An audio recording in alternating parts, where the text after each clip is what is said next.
Hi hello friends, welcome to my channel. Friends, ఈరోజు సీరియల్లో ఏం జరిగిందో తెలుసుకుందామా?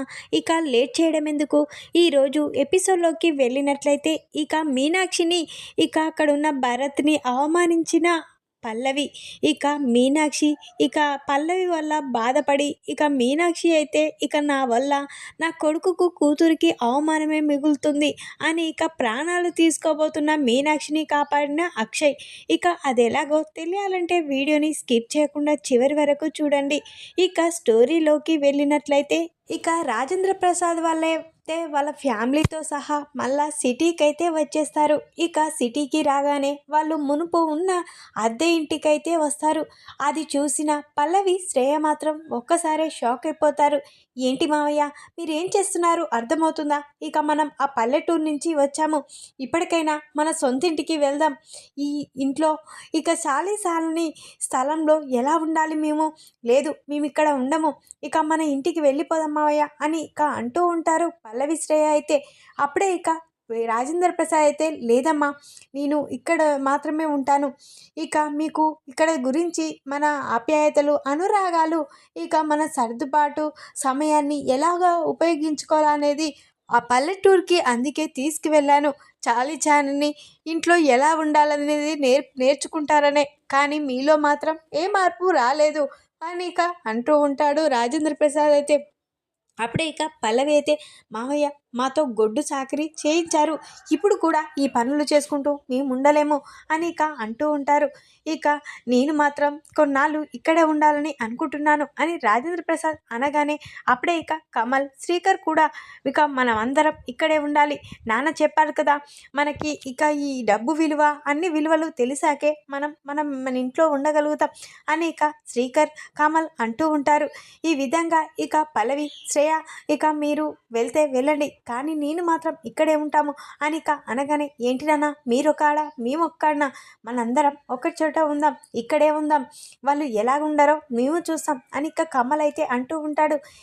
అందరూ కలిసి ఇంట్లోకి అయితే వెళ్తారు. అప్పుడే శ్రేయ పల్లవి అయితే ఆస్తులు పంచేయక పల్లెటూరుకి తీసుకువెళ్ళి ఆ గొడ్డు సాకిరీ చేయించి ఇప్పుడు మళ్ళీ తిరిగి ఈ ఇంటికే తీసుకొచ్చాడు అని పల్లవి శ్రేయ మాత్రం చాలా కోపడుతూ ఉంటారు. అటు పక్క ఇంట్లో చాలా ఆవేశంతో ఉంటారు పల్లవి శ్రేయ అయితే.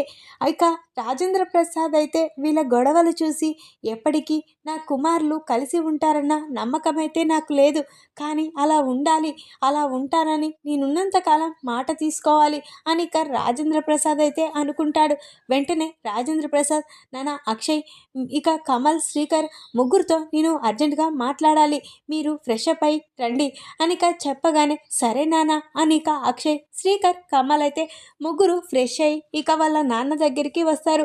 అప్పుడే ఏంటి నాన్న ఏదో మాట్లాడాలన్నారు అని అనగానే, నేను ఎన్నాళ్ళు బతుకుతానో తెలీదు, ఎప్పుడు చనిపోతానో తెలీదు, ఈ అనారోగ్యం గురించి మీకు తెలిసిందే, కాబట్టి నేను ఎప్పుడు పోతానో అసలు నేను ఉంటానా తెలియదు కదా, అందుకనే మీరు నాకు ఒక మాట ఇవ్వాలి అని అనగానే, ఏంటి నాన్న ఏం మాట్లాడుతున్నారు, మీరు చనిపోవడం ఏంటి, అయినా మేమున్నాం, నీకు ఏమీ కానిమ్మా అని కమల్ అంటూ ఉంటాడు. లేదు నాన్న, నా అనారోగ్యం గురించి మీకు తెలుసు కదా, అందుకే చెప్తున్నాను, మీరు నాకు ఒక మాట ఇవ్వాలి అని అనగానే, నాన్న ఖచ్చితంగా మేము మాటిస్తాము అని కమల్ అయితే అంటూ ఉంటాడు. అప్పుడే నేను చెప్పినట్లుగా మీరు చేస్తారా అని అనగానే, నువ్వు ఏది చెప్తే అది చేస్తాం నాన్న అని అంటూ ఉంటారు. అప్పుడే రాజేంద్ర ప్రసాద్ అయితే, మీ ముగ్గురు నేను ఉన్నంతకాలం కలిసే ఉంటామని, విడిపోమని నాకు మాట ఇవ్వండి అని రాజేంద్ర ప్రసాద్ అనగానే, వెంటనే ఒక్కసారే షాక్ అయిపోతారు అక్షయ్, కమల్, శ్రీకర్ అయితే. ఏంటి నాన్న మీ ముగ్గురం ఎప్పటికీ విడిపోము అని కమల్ అనగానే, అలా మాట్లాడడం కాదురా, నాకు మాట ఇవ్వాలి అని అనగానే కమల్ అయితే వెంటనే మాటిస్తాడు. నాన్న నేను ముగ్గురితో కలిసి ఉంటాను ఎప్పటికీ నువ్వు అని అంటూ ఉంటాడు కమల్ అయితే. అప్పుడే అక్షయ్, నువ్వేంట్రా ఆలోచిస్తున్నావు అని అనగానే, నాన్న నువ్వు చెప్పినట్లే మీ ముగ్గురం కలిసే ఉంటాము అని అక్షయ్ కూడా మాటిస్తాడు. కానీ శ్రీకర్ మాత్రం ఆలోచిస్తూ ఉంటాడు. అప్పుడే శ్రీకర్, ఏంట్రా ఏం ఆలోచిస్తున్నావు, నాన్న కోసం మాటివ్వు అని అనగానే, వెంటనే శ్రీకర్ కూడా, నేను కూడా ముగ్గురం కలిసి ఉంటాం నాన్న, నువ్వు చెప్పినట్లే అని శ్రీకర్ కూడా అంటూ ఉంటాడు. ఆ తర్వాత రాజేంద్ర ప్రసాద్ సంతోషపడి, అయినా మీ ముగ్గురు నాకు మాటిచ్చారు, కానీ మీ భార్యలు ఎలాంటి వాళ్ళో నాకు తెలుసు.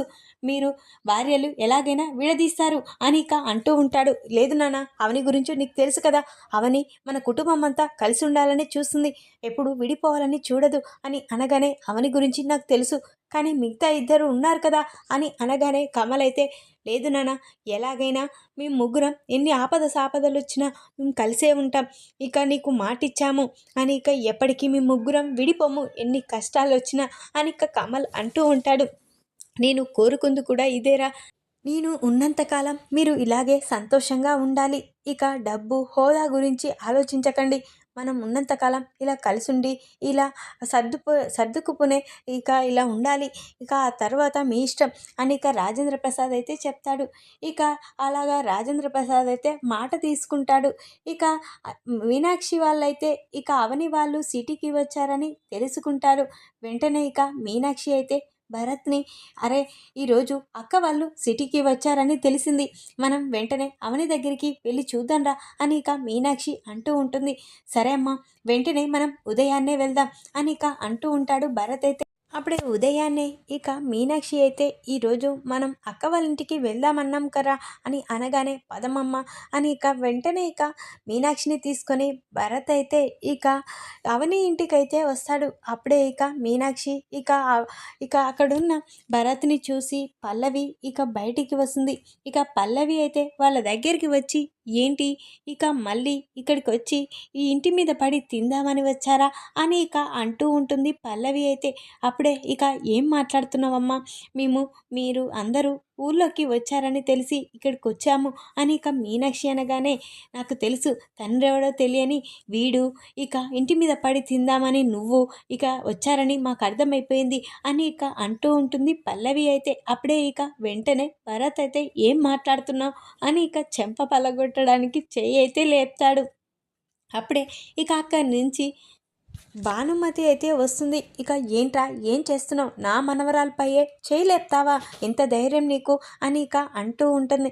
అప్పుడే ఇక వెంటనే ఇక పార్వతి కూడా ఏంటి, ఏం చేస్తున్నావు, ఆడవాళ్ళపై చేయి లేపడం ఏంటి, ఇదేనా నీ సంస్కారం అని పార్వతి కూడా అంటూ ఉంటుంది. ఇక శ్రేయ మాత్రం చాలా ఆవేశంతో ఇలాంటి వాడు అందరినీ కొడతాడు, ఈరోజు పల్లవిని, రేపు నన్ను, రేపు అత్తయ్యను కూడా కొడతాడు, ఇలాంటి రౌడీ వాళ్ళని ఇంట్లోకి రాణించడం ఏంటి అని శ్రేయ అంటూ ఉంటుంది.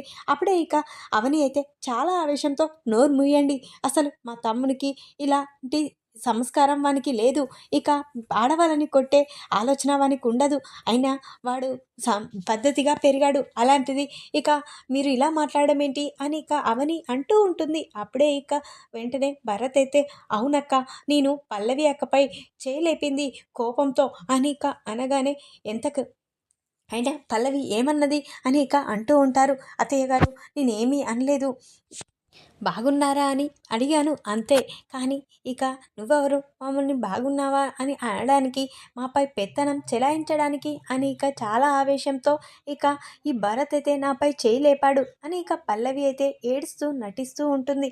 అప్పుడే ఇక పల్లవి అలా నటించడం చూసి ఇక ఒక్కసారే షాక్ అయిపోతారు. ఏంటయ్యా, ఏంటి నువ్వు ఇక ఈరోజు అవని తమ్ముడు అని బ్రతికి బయటపడ్డావు, లేకపోతే ఈరోజు నా కోడల్ని చెంపదెబ్బ కొట్టాలని చూసావా అని ఇక పార్వతి అయితే ఆవేశపడుతూ ఉంటుంది.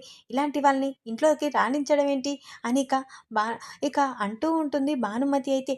అప్పుడే ఇక మామ్మగారు, మీకేమీ తెలీదు, అసలు వాడు ఏం ఏం చెప్తున్నాడో మనం ఒకసారి విందాం అని ఇక అంటూ ఉంటుంది అవని అయితే. అప్పుడే ఇక అవని మాట కూడా ఒకసారి వినండి అని ఇక రాజేంద్ర ప్రసాద్ చెప్పగానే, అవును వదిన మాట ఒకసారి చెప్పేలా, ఇక భరత్ ఏం చెప్తాడో విందాం అని కమల్ కూడా అంటూ ఉంటాడు. ఇక అప్పుడే ఇక ఏంట్రా, అసలు ఏం జరిగింది చెప్పు అని ఇక అంటూ ఉంటుంది అవని అయితే. అప్పుడే ఇక భరత్ అయితే ఇక తండ్రి ఎవరో తెలియని ఇక ఇంటి మీద పడి ఇక్కడికి వచ్చి తిందామని మళ్ళీ వస్తున్నారా అని ఇక పల్లవి ఇక అలా మాట్లాడింది, అందుకనే నాకు కోపం వచ్చింది అని ఇక నన్ను క్షమించండి అని ఇక భరత్ అనగానే ఇక అప్పుడే ఇక కమల్ అయితే నువ్వేమీ తప్పు మాట్లాడలేవు కదా, పల్లవే తప్పుగా మాట్లాడింది, పల్లవే అబద్ధం చెప్పింది, ఈరోజు ఇక నువ్వు తప్పుగా మాట్లాడవని పల్లవి నీపై నింద వేసింది. కానీ నువ్వు మాత్రం నీపైయే అవని తప్పుగా మాట్లాడింది. చూశారు కదండి ఇప్పుడు భరత్ ఏం చెప్పాడో అని. ఇక పల్లవి గురించి అయితే ఇక చాలా ఆవేశంతో ఇంటికి వచ్చే వాళ్ళని ఇలా మాట్లాడడం నీదే తప్పు పల్లవి అని ఇక కమల్ అయితే అంటూ ఉంటాడు. ఎప్పుడు నాదే తప్పంటారు, ఇక వాడు అబద్ధం చెప్తున్నాడు అని ఇక అంటూ అరుస్తూ ఉంటుంది. అప్పుడే ఆయన తండ్రి ఎవరో తెలియదు వీళ్ళకి. ఇక అవనికి తన తమ్మునికి తండ్రి ఎవరో తెలియదు. ఇంతవరకు తండ్రి గురించి అడిగాను కానీ అవని మాత్రం నిజం చెప్పలేదు. అటు వాళ్ళమ్మ మీనాక్షి నిజం చెప్పలేదు. అయినా ఇలాంటి వాళ్ళని ఇంట్లోకి రానిస్తే ఇక మన కుటుంబం పరువు కూడా పోతుంది. ఇక ఈ మీనాక్షి వాళ్ళ నాన్న ఎవరో భర్త ఎవరో తెలీదు. అలాంటిది ఈ ఇంటికి వస్తే ఇక తనెవరు, తన తన తన భర్త ఏడి, అయినా మీ ఇంటికి ఎందుకు వచ్చింది, ఇవన్నీ అడుగుతారు. అప్పుడు మన కుటుంబం పరువు కూడా పోతుంది కదా అని ఇక పల్లవి అంటూ ఉంటుంది. అప్పుడే ఇక చాలా కోపంతో రాజేంద్ర ప్రసాద్ నోరు మూయమ్మ, ఏం మాట్లాడుతున్నావు అని ఇక అంటూ ఉంటాడు. అవును మావయ్య, నిజమే మాట్లాడుతున్నాను. అయినా తన భర్త ఎవరో తెలియని అలాంటి వాళ్ళని మన ఇంట్లోకి రాణించడానికైతే మీరు ఒప్పుకున్నా నేను మాత్రం ఒప్పుకోను అని పల్లవి అంటూ ఉంటుంది. అప్పుడే ఇక శ్రేయ కూడా అవును మావయ్య గారు, అలాంటి వాళ్ళని ఇంట్లోకి రాణించకూడదు.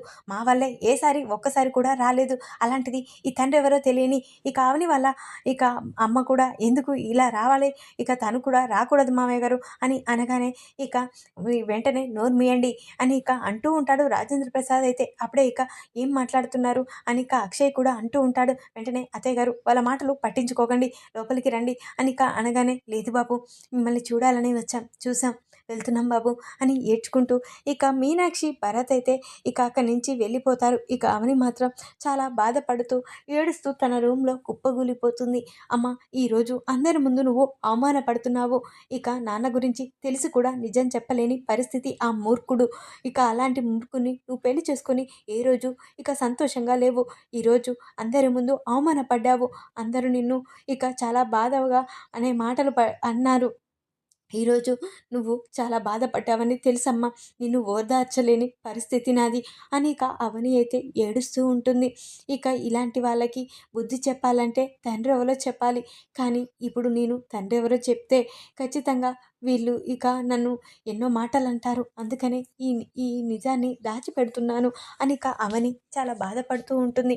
ఇక మీనాక్షి మాత్రం చాలా బాధపడుతూ ఇక భరత్తో ఇంటికైతే వెళ్ళిపోతుంది. ఇక మీనాక్షి ఒంటరిగా కూర్చొని ఆలోచిస్తూ ఉంటుంది. ఈరోజు నా కొడుకు అటు అవని చాలా బాధపడుతుంది.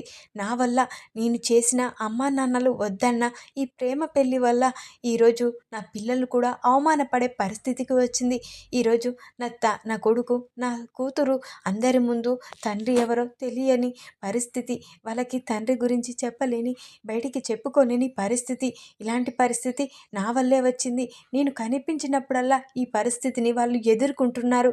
కాబట్టి నేనే లేకుండా పోతే వాళ్ళు సంతోషంగా ఇక అవమానపడకుండా ఉంటారు కదా, ఇక అందరి ముందు వాళ్ళు మాటలు పడరు కదా అని ఇక మీనాక్షి అయితే ఇక తను చనిపోవడానికైతే సిద్ధపడుతుంది. ఇక భరత్ ఇక ఆఫీస్కి వెళ్ళడం చూసి వెంటనే ఇక ప్రణతి ఒకటే కూర్చొని ఉంటుంది. అప్పుడే ఇక అమ్మ ప్రణతి, నేను బయటికి వెళ్ళొస్తానమ్మా అని ఇక అనగానే ఇక ప్రణతి అయితే సరే అత్తయ్య గారు, తొందరగా రండి, జాగ్రత్తగా వెళ్ళండి అని ప్రణతి చెప్పగానే ఇక వెంటనే అమ్మ, నేను వెళ్ళి రావడానికి కాదు వెళ్ళిపోయేది, ఇక శాశ్వతంగా మీకు దూరం అయిపోతున్నాను అని ఇక చాలా బాధపడుతూ ఇక మీనాక్షి అయితే అక్కడి నుంచి వెళ్ళిపోతుంది.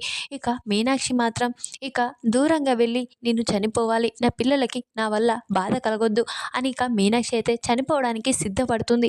ఇక అప్పుడే మీనాక్షి ఇక కార్ వస్తూ ఉండగా చూస్తూ ఉండగా అలానే నడుస్తూ ఉంటుంది. ఇక నా ప్రాణాలు పోయినా పర్లేదన్నట్లుగా నడుస్తూ ఉంటుంది. అప్పుడే అక్కడి నుంచి అక్షయ్ వస్తూ ఉంటాడు. ఇక అక్షయ్ అయితే ఇలా ఇక కారుకు ఎదురుగా నిల్చున్న ఇక మీనాక్షిని చూసి ఇదేంటి అత్తయ్య గారేంటి అలా అలా వెళ్తున్నారు అంటే అత్తయ్య గారు ప్రాణాలు తీసుకోవాలని ఆలోచనలో ఉన్నారా అని ఇక అక్షయ్ అయితే వెంటనే ఇక కారు ఇక మీనాక్షిని గుద్దడంతో ఇక అక్షయ్ చాలా ఆవేశంతో ఇక అత్తయ్య అత్తయ్య అంటూ గట్టిగా అరిసిన ఎంతకీ వినకపోవడంతో ఇక వెంటనే అక్షయ్ దిగి ఇక మీనాక్షి దగ్గరికి వెళ్తారు. ఏంటత్తయ్య మీరు ఆ కారు వస్తుందని తెలిసి కూడా అలా నడుచుకుంటూ వస్తున్నారేంటి, అసలు ఏం జరిగింది అత్తయ్య అని ఇక అక్షయ్ అంటూ ఉంటాడు. బాబు, ఈరోజు నా వల్ల నా కూతురు నా కొడుకు బాధపడ్డారు. తండ్రి గురించి నేను చెప్పలేని పరిస్థితి, అలాంటిది నా కూతురు నా కొడుకు ఎప్పటికీ నా వల్ల అవమానపడకూడదు అని ఇక మీనాక్షి అయితే అంటూ ఉంటుంది. ఏంటత్తయ్య మీరేం మాట్లాడుతున్నారు? అవని భరతులు ఎందుకు ఇక మీ వల్ల అవమానపడతారు అని అనగానే చూసావు కదా ఈరోజు పల్లవి ఇక ఎన్నిసార్లు ఎన్ని మాటలు ఉన్నదో ఇక తన తండ్రి ఎవరో తెలియలేదు అని ఇక అవనిని భరత్ని చాలా బాధపడేలా చేసింది.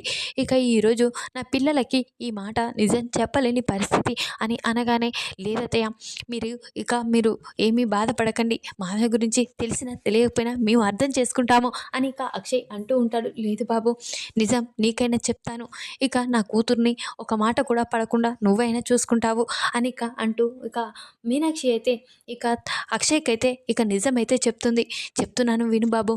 ఈరోజు అవని ఇక తన తండ్రి గురించి నిజం బయట పెట్టకుండా ఉంటుంది. ఎవరో కాదు తన తండ్రి చక్రధర్ అని చెప్పగానే అక్షయ్ ఒక్కసారి షాక్ అయిపోతాడు. ఏంటత్తయ్య ఏం మాట్లాడుతున్నావు? అక్షయ్ ఇక అవని తండ్రి చక్రధర్ ఏంటి అని అంటూ ఉంటాడు. అప్పుడే ఇక మీనాక్షి అయితే అవును బాబు, నిజం చెప్తున్నాను, ఇక నా భర్త చక్రధర్ నన్ను ప్రేమించినట్లు నటించి నన్ను పెళ్లి చేసుకున్నాడు, నా పిల్లలకి తండ్రి అయ్యాడు. ఆ తర్వాత నన్ను ఇక డబ్బు కోసం పెళ్లి చేసుకున్నానన్న నిజం తెలిసింది. ఆ తర్వాత రాజేశ్వరికి కోట్ల ఆస్తిని చూసి తనని ఇక మీ మేనత్త అయిన మీ నాన్న చెల్లెల్ని ప్రేమించి పెళ్లి చేసుకున్నాడు. తనని ఈ విధంగా ఇక నన్ను మోసం చేసి తనని పెళ్లి చేసుకున్నాడు. ఇక ఆ చక్రధరే అవని తండ్రి అని చెప్పగానే అక్షయ్ ఒకసారి షాక్ అయిపోతాడు. ఏంటదే మీరు మాట్లాడేది అని అనగానే అవును బాబు, ఈ నిజం ఎవరికి చెప్పలేని పరిస్థితి. ఈ నిజం తెలిసాక ఇక అందరూ చాలా బాధపడతారని ఈ నిజాన్ని నేను నా గుండెలోనే మోస్తున్నాను. ఇక కావాలంటే ఈ ఫోటో చూడు, నీకే తెలుస్తుంది అని మీనాక్షి ఇక చక్రధర్ దిగిన ఫోటోనైతే చూపిస్తుంది. అది చూసిన అక్షయ్ ఒక్కసారే షాక్ అయిపోతాడు. ఇక ఇదేంటి, ఈ చక్రధర్ ఇంత మోసగాడా? అంటే నా మేనతని కూడా మోసం చేశాడన్నమాట, అంటే ఆస్తి కోసమే ఇదంతా చేశాడా అని ఇక అంటూ ఉంటాడు. అక్షయ్ అయితే అవును బాబు, ఇదంతా ఆ చక్రధర్ మోసం వల్లే ఇదంతా జరిగింది. ఏ రోజు నా కూతురు నా కొడుకు ఇక ఈ చక్రధర్ వల్ల ఎన్నో మాటలు పడవలసి వచ్చింది. ఈ నిజం నీకు చెప్పి ఇక ఎప్పటికీ నా కూతురు అవమానపడకూడదని నీకు చెప్తున్నాను ఈ నిజాన్ని అని ఇక ఫోటోతో సహా చూపిస్తుంది. అది చూసిన అక్షయ్ అయితే ఒక్కసారి షాక్ అయిపోతాడు. ఇక అత్తయ్య నువ్వేమీ బాధపడకు, ఇక ఆ చక్రధర్ నువ్వే నా భార్య అనేలా చెప్పేలా నేను చేస్తాను, ఇక తనకి బుద్ధి వచ్చేలా నేను చేస్తాను. ఈరోజు అవనిని చాలా బాధ పెడతాడా, ఇక అలాంటి వాడిని ఇక ఈ మీనాక్షి నా భార్య అన్నట్లుగా అందరి ముందు తెలిసేలా చేస్తాను. ఇక అవని భరతులు నా కొడుకు నా కూతురు అని చెప్పేలా చేస్తాను అత్తయ్య, నువ్వేమీ టెన్షన్ పడకు, నేను బ్రతికించుకుంటాను అని అక్షయ్ అయితే ఇక మీనాక్షిని కాపాడి హాస్పిటల్లో అడ్మిట్ చేశాడు. ఇక అక్షయ్ అయితే మీనాక్షి ద్వారా అవని తండ్రి చక్రధర నిజం అయితే తెలుసుకుంటాడు. ఈ వీడియో కనుక మీకు నచ్చినట్లయితే లైక్ చేయండి. మరిన్ని వీడియోల కోసం ఛానల్ని సబ్స్క్రైబ్ చేసుకోండి ఫ్రెండ్స్. Thanks for watching.